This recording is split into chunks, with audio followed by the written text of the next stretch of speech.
It took Brazil's police 10 days to find the place where Indigenous expert Bruno Pereira and British journalist Don Phillips were allegedly buried.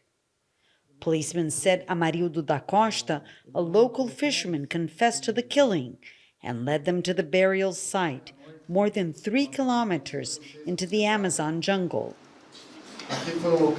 This is where the crime happened, where we found the bodies buried. Human remains found there will be compared to DNA samples obtained from the families of Pereira and Phillips.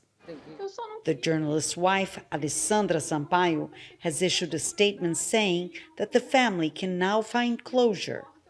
But she also says this should be the first step of a broader investigation into crimes committed in the Amazon.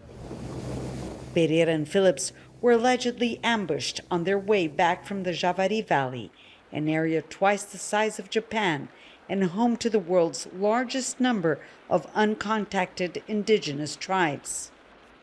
When they went missing on June the 5th, local communities organized search parties and asked the government for help. Joel Rodrigues, who worked with Bruno Pereira for 11 years, told us they had both been threatened for trying to stop illegal fishing in the reservation. Some months ago, we followed Pereira on the same path he took Dom Phillips, part of research for a book he was writing about conservation in the Amazon. The indigenous expert was helping Javari tribes track down trespassers and stop them from stealing fish.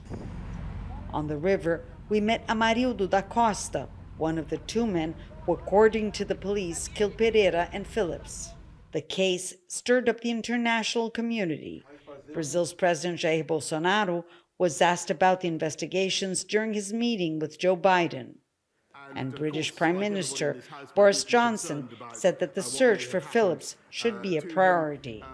Community leader Paulo Marubo says investigations must continue because he believes there's much more to these 2 deaths. Illegal fishing has been associated with drug trafficking in this part of the Amazon, which borders Peru and Colombia.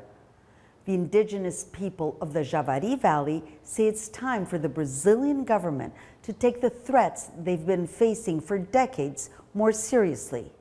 Yanakiew, Al Jazeera, Rio de Janeiro.